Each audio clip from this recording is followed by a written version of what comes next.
Hello, and welcome to Teacher Talk. I'm your host, Kelly C. Let's head into the planning room and find out what the hot topic of discussion is for today.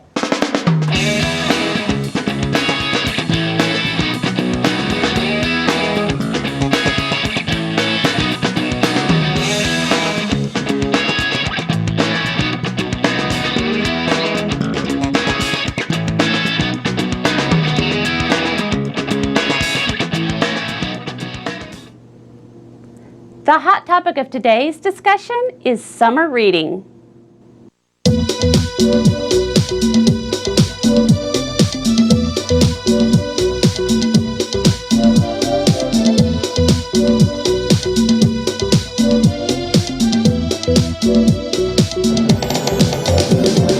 Here's my message, it's for you, of something I'd like to see us all do. Now this thing is, please do believe, read, read, read. Come on, friends, let me tell you of the wonderful things, amazement, excitement that reading brings. It can take you to another time and place, into your mind or out in space. Whatever you want to learn about is written, and there's no doubt.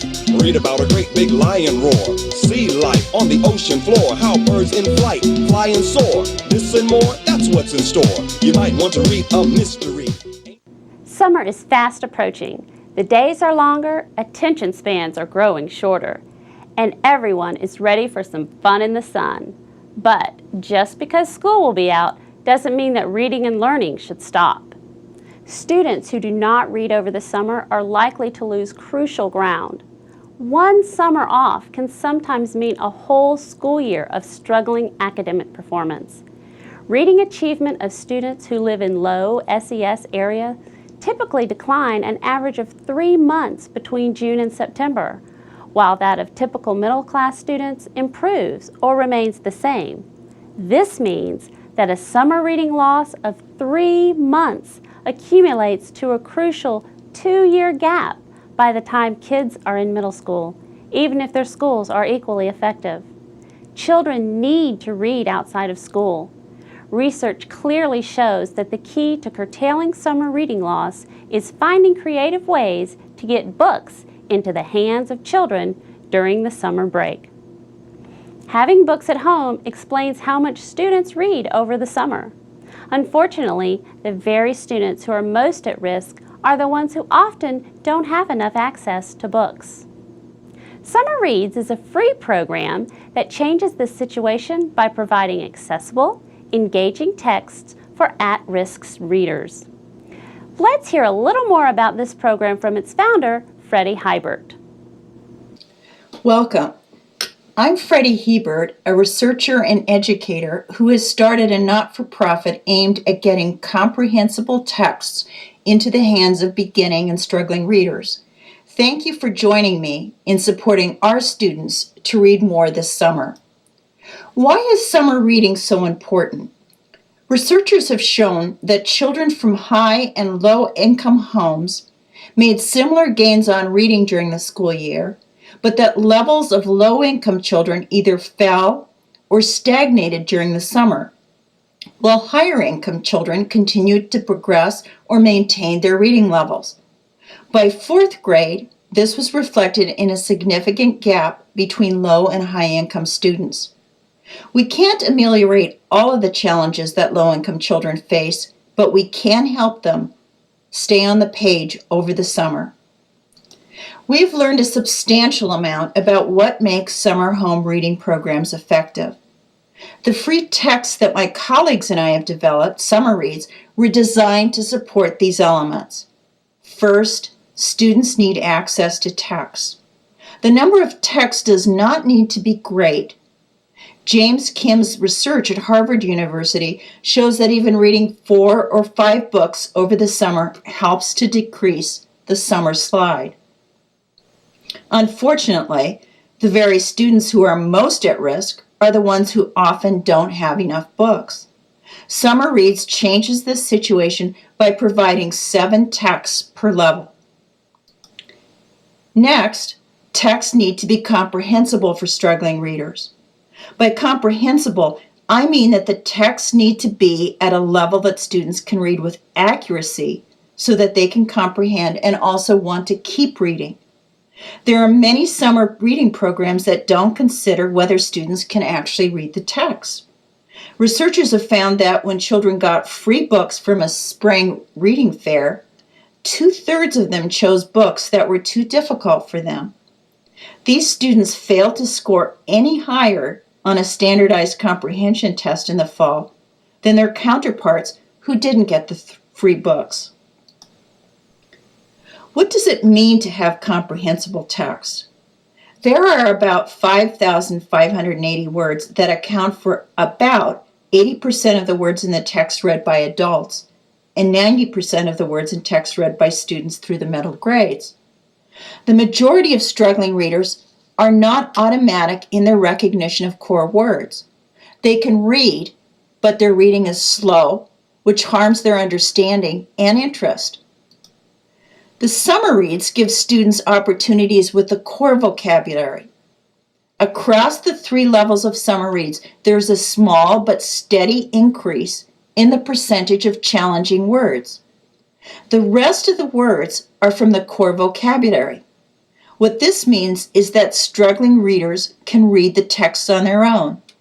This feature is especially important for children who don't have a great deal of support in their communities. Next, texts need to be engaging. Many American students are simply not reading enough to get good at reading. Information interests students and invites them to acquire more knowledge, the currency of the 21st century. Summer is a time of sports and picnics and holidays. Topics of summer reads deal with information about summer activities, such as the origins of the first swim fins, or controversies around flip-flops, or even what they are called in different parts of the country and world. The next aspect of summer reading programs is that expectations need to be clear and task structures in place. Conversations in classrooms as to what is expected with summer reading form the foundation of successful summer reading programs. Students who are going into 3rd through 5th grades are entirely able to establish goals, and teachers are highly encouraged to have students set realistic goals of when and where they will read over the summer.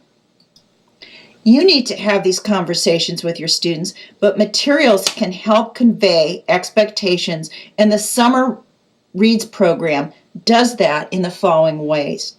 First, each book starts with guidelines on how to use it. There is also a place where students can keep records of their reading of chapters within books. There are comprehension questions at the end of each book. And if students have access to computers, such as at the library, there is a recording of each text at our website, www.textproject.org. This recording gives students the opportunity to monitor and check their reading and comprehension. Finally, expectations need to be monitored. This is one component that we couldn't build into our free program. It is one that schools need to take on with activities at the start of the next school term, such as an assembly where the accomplishments of students in their summer reading program are recognized. Whatever text you use this summer, be certain that your students, especially those who are basic or below in their reading, have access to texts. These texts need to be comprehensible and engaging and have structures to keep them on track. I wish you and your students a very happy and productive summer of reading. Limited access to books is only part of the reason for summer reading loss. Students are often assigned a book to read over the summer that is either too difficult or too easy. Without books that can be read easily with good comprehension, less skilled readers will not improve. Likewise, higher achieving readers will be bored and become complacent of books that are too easy. Providing children with books that match their skill levels and their interests is an important first step in encouraging voluntary reading. For more information regarding matching students to books, Lori Lee from our Just Read Florida office recently interviewed Dr. Malbert Smith, co-founder of Metametrics. Let's take a listen. Well, good afternoon. My name is Lori Lee, and I'm with the Just Read Florida office. Today on Teacher Talk, we're here with Dr. Malbert Smith, and we're just really grateful to have him with us. And so he's going to visit with us a little bit about Metametrics, the company that he's with, and that has been a tremendous support to our students and our teachers throughout Florida. So welcome. Thank you for being with us today. Well, it's a pleasure, and thanks for the invitation. Oh, well, great.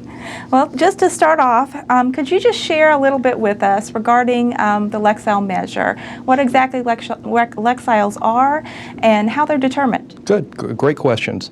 We developed Lexiles back in the 80s. We were actually funded by the National Institute of Health to build the Lexile framework. We were very fortunate. We had 5 grants, and the simplest way to think about the Lexile framework is from 2 perspectives, so you can bifurcate it. One perspective is a measure of readability. How difficult is a book or an article to read? So it's a readability formula at one hand. On the other hand, it is also a measure of one's reading ability. So just like we can measure a book and give it a Lexile measure, we can also measure students and have their reading score expressed as a Lexile reading measure as well, thereby allowing us to match readers to books and support differentiated instruction. So we've measured hundreds of thousands of books. All the publishers send us their books, and we measure them.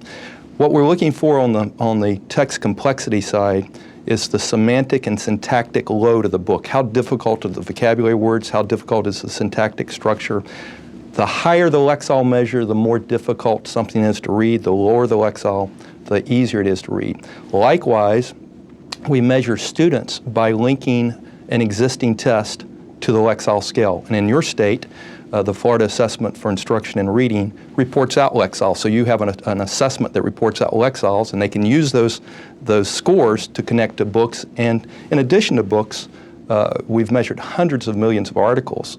So almost any article from Ranger Rick to Scientific America, the article has been Lexiled. And I think in your state maybe use Gale and ProQuest and EBSCO in terms of your library databases, and they have all those articles Lexiled as well. That's great. Can you share with us a little bit about how a Lexile is different than perhaps an age level recommendation or a grade level recommendation on a book? A great question. And you have to pay attention to a number of features when you're trying to match a student to a book. But what the Lexile framework pays attention to is the difficulty of the book and the reader's ability. It does not pay attention, for example, to age appropriateness. So that's one feature that the parent, the teacher needs to pay, or the librarian or the media specialist needs to pay attention to. Because there could be a book, let's take Catcher in the Rye, that has a Lexile measure, and a student at the 3rd grade or 4th grade may have the reading ability to read that book, but it may not be developmentally appropriate or age appropriate for that student. So you still need to pay attention to a number of features like that when you're matching a student to a book. And thank you for making that point, because that's so very important that we pay attention both to content and also the difficulty level of the text. You know, and in workshops that we do sometimes, I even talk about the jacket art of the book that you need to look at, because that's a feature that when students are choosing a book that you have to pay attention to as well. Thank you. Now we know, and you mentioned, that our teachers in Florida can obtain a Lexile level from the Florida Assessments for Instruction in Reading. Are there other ways that they can obtain Lexiles for their students? Yes, there are a number of tests that report out Lexiles. And a number of your districts in Florida use a number of those assessments. For example, Scholastic, any of your districts that use a product called Read 180, which is a reading intervention program, any of your programs or any of your districts that use a Scholastic Reading Counts, any of your districts, and I know Miami, because I was there not too long ago, they use Achieve 3000 in Kid Biz and Teen Biz, and the backbone of those products have Lexiles in them as well. But there are a number. I will use the term, we're ecumenical. We work with all the test publishers, so from Harcourt to Pearson to CTB, McGraw-Hill. We don't have a test ourselves. What we have built is the Lexile scale.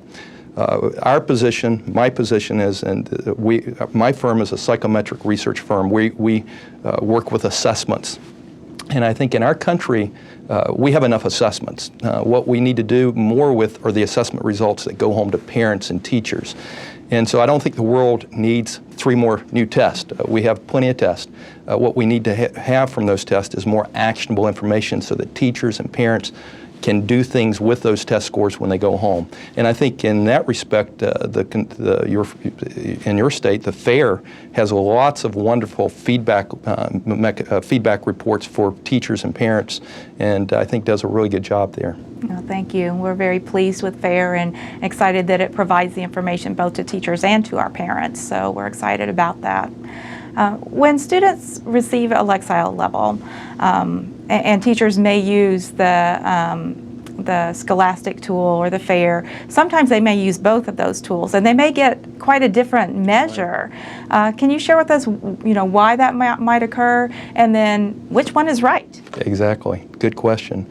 I had a statistics professor in grad school who had a quote from Mark Twain.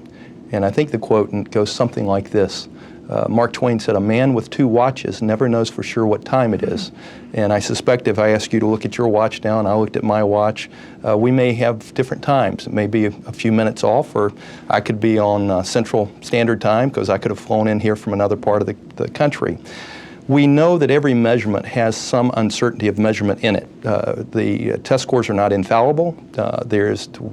We all know that sometimes we have good days, sometimes we have bad days. I had a little bit of test anxiety the other day, and that I had to go back and get my driver's license renewal, and there's some anxiety attached to that. So what we have with every assessment is a sample of behavior, which we're making an inference about their reading ability.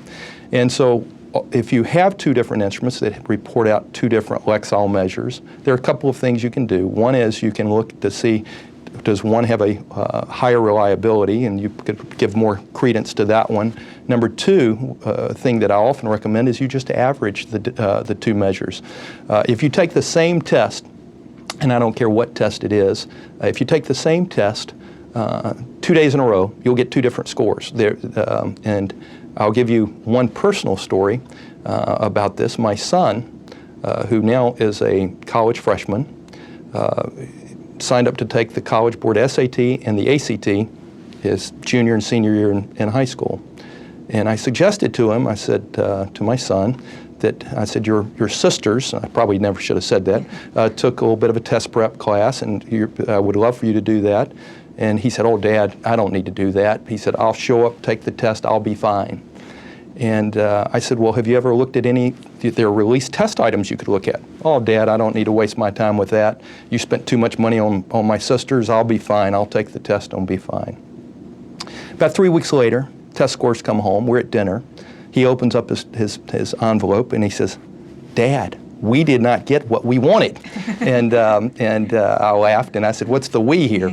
But he said, "There's good news." And I said, "What's the good news?" And the good news, as he reported back to me, there was a little section on this test, and he took the ACT and the College Board SAT, and it said, "What will happen if you take the test again?" And he read it to me, and he said, "Dad, it says if I take it again, I have a 63 or 64% chance that my score will be higher. I have a 30% chance my score will be the same, and I have only a 6% chance it'll be lower." He said, "Dad, let's just roll the dice and do it again." And I laughed. I said, "Well, Mally, the reason why it's lower, it's called regression to the mean," and I got into some statistical terms. But that shows you there that here's a test that he sat for 3 hours on one Saturday morning, and it says basically if you take it again tomorrow, you only have a 6% chance of scoring the same score, and there's a 94% chance it's either going to be higher or lower. So I think one of the things that we have to recognize is that every test is a snapshot, and there's some uncertainty, and the more we can aggregate across those assessments, the more confidence we can have in where that student is, but there is some volatility in that because of the uncertainty of measurement. That's really helpful information. I know it will be for our teachers that have received some of these Lexiles that are a little bit different, so Right. help them to use that information. So thank you for clarifying that. Then can you share a little bit about how Lexiles can be used to support our students in the classroom and also out? Yes. Well, I think the first part, inside the classroom, there's so much heterogeneity in any classroom. If you take a 5th grade classroom, there's a tremendous reading range within a normal 5th grade classroom. And often that one textbook is just right for a slice of the students, but it could be too difficult for some, or it could be too easy for some of the students. And teachers that use the Lexile framework and media specialists that use the Lexile framework recognize that diversity of reading ability within a group and use the Lexile framework to help find additional ancillary material, supportive material that supports the textbook. For example, I know in classrooms, like in the 10th grade, often a topic is photosynthesis out of the biology textbook. And often what teachers will do, or media specialists, is they'll actually go into the library resources, either EBSCO or Gale or any of these content aggregators, and they will actually key in the keyword photosynthesis, but then they'll have Lexile ranges trying to find material for every student to read about the topic at hand. So often, and I wouldn't say this happens in Florida, but other states, a teacher will do what I call the Pontius Pilate. They will wipe their hands and say, I'm not a reading teacher, I teach biology, and unfortunately, the student's not reading the textbook because maybe it's too hard, and they're not getting content, nor are they reading, two things we want to promote in school. So the Lexile framework is a tool, a resource that can help for those students inside that classroom. Outside the classroom, one of the things that your state has taken a lead on is, and I think so exciting, is the whole area of summer loss, summer slide, summer fade. The phenomena that we know and again, it depends on which research you read. The terms are used interchangeably, but what basically the phenomena is saying is that many of our students, and in particular our low-income students, go home during the summer to what I call text-free zones. There are no books, there are no magazines, and so we get all students growing during the school year, but then for our low-income students, they go home to these text-free environments, and while the more affluent students are continuing to read and grow their reading skills, those low-income kids slide or fade or lose ground over the summer. So we get all students growing during the school year, then the low-income go home during the summer. In fact, a number of researchers at Hopkins now are arguing that up to 2/3 of the achievement gap that we're trying to mitigate against can be explained by 12 contiguous summers where we turn off the educational spigot for our low-income students. So you have a very aggressive and a very targeted campaign to promote reading throughout the year, and in particular in the summer, and using a resource, Find a Book, and with the FAIR reporting out Lexiles, you can use the Find a Book to help students connect to books. The summer loss is a reality, and what we have to do is to be creative and use empirical methods to try to combat that phenomena. And the best research on this has been done by a Harvard professor, James Kim, who actually has an I3 grant now to replicate a number of the studies he's been doing.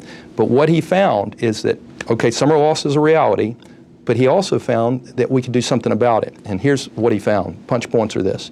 If we can allow students to select books that, A, they're interested in. So if I just get you books and I say, here, read this book, but you're not interested in it. It's summer. You're not going to read the book. But if we can pay attention to interest level, so first interest level, then second consideration he said that he found that we needed to pay attention to was the difficulty of the book and the reading ability of the student. If I give you books that you're very interested in, but they're so hard for you, you could disengage from it. Likewise, if I give you books that A, you're interested in, but they're so easy for you, you're probably not going to be exposed to new vocabulary, new syntactic structures. So for optimal growth, if we can pay attention to interest level and matching reader ability to text complexity of the book, then what he found, the effect sizes were equivalent to going to summer school. So allowing students to self-select books that A, they're interested in, B, at their reading level, maximizes the learning opportunity for them. And so your Find a Book resource allows you to do that.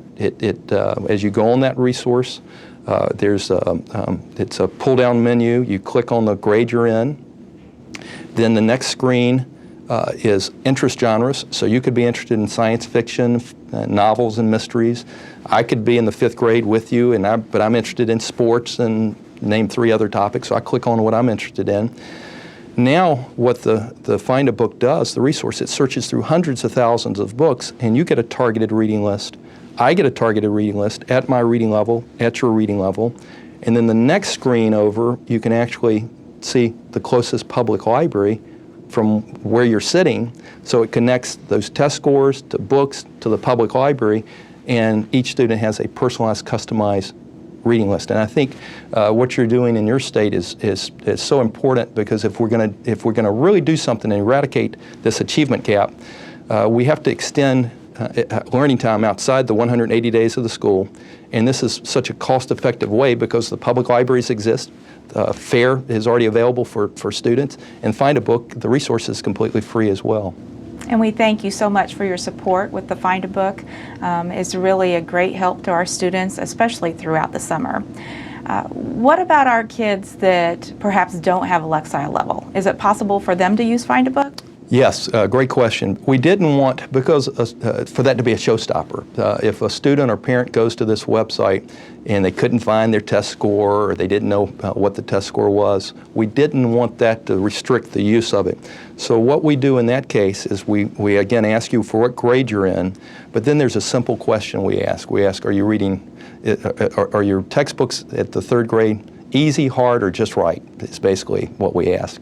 And so you click on that. And if we know what grade you're in, and we know whether you're having difficulty reading the books at your grade level, we can estimate where we think the match is between you as a reader and the difficulty of the book. And so we make that estimation. So it's not a requirement that you have that at all. We think it's better to have it than not have it, but it's not a requirement. Well, that's terrific. What would your guidance be to teachers and parents in regard to using Lexile levels? Should students only read the materials that fall within their Lexile levels, or is it possible or appropriate at times that they would reach beyond or below those levels? That's a very good question as well, because, and that's today, I know your state has adopted the Common Core State Standards, and you're part of the PARC consortium in terms of the 2 testing consortia. And the real challenge, we worked in the Common Core State Standards, and what we found, and what I'm going to describe to you now, is in Appendix A of the Common Core State Standards. And what we found is that the K-12 text complexity continuum over the last 50 years, and we went back and reviewed Gene Shaw's work from the 70s, Hayes' work from 90s, Gary Williamson from the 2008, and then some additional studies that we had been commissioned to do. And what we found is that students' diet, if you will, of what they're reading in terms of the textbooks over the last 50 years has gotten easier. Over that same 50 years, the text complexity of what you will have to read in college and in the workplace has gotten harder.